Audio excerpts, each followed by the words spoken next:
parole est à Éric Lejoindre, monsieur le maire du 18e arrondissement. Dans le silence, si possible.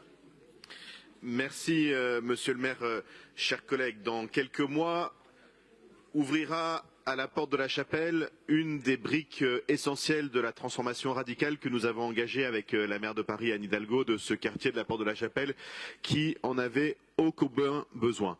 Après l'arrivée du tramway, avec les travaux de Chapelle International, de Chapelle Charbon, et puis maintenant l'arrivée de l'Arena puis de Paris 1, c'est un nouveau visage pour cette porte de la Chapelle qui va s'offrir aux habitantes et aux habitants du 18e, mais finalement bien plus largement aux Parisiennes et aux Parisiens. Et donc au cœur de ce grand projet, l'Arena 2, dont la construction a été extrêmement accélérée par l'accueil des JO, puisque, comme je le disais, nous allons dans quelques mois maintenant pouvoir y aller dans la grande salle voir des spectacles, mais aussi dans les deux gymnases et des séances de sport, bien sûr, mais aussi dans les deux gymnases du quotidien qui y seront intégrés.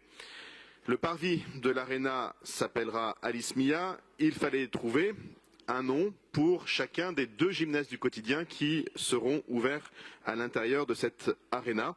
Et je suis très heureux que nous ayons l'occasion de saluer deux personnalités, deux femmes athlètes qui ont eu aussi un parcours politique important.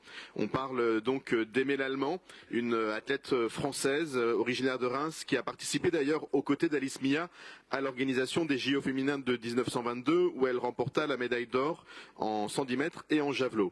C'était aussi Aimée Lallemand, une militante féministe associative engagée à la SFIO, puis au Parti socialiste, qui a porté de nombreux combats, celui de l'égalité femmes-hommes bien sûr, mais de l'éducation et de l'émancipation des femmes.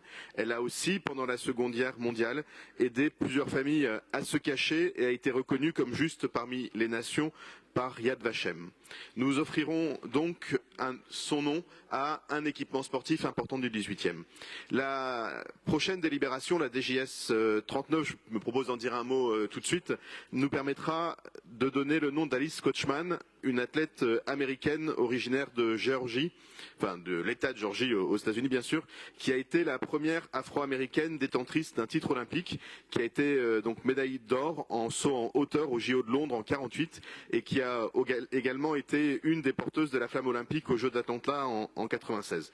Et c'est donc deux grandes femmes que nous honorerons en donnant leur nom à ces deux équipements sportifs. J'en suis extrêmement heureux et fier. Paris est à leur côté pour porter leur mémoire, pour porter leur combat, et elles seront honorées à leur juste valeur à la porte de la Chapelle. Je vous invite donc toutes et tous à voter ces deux délibérations.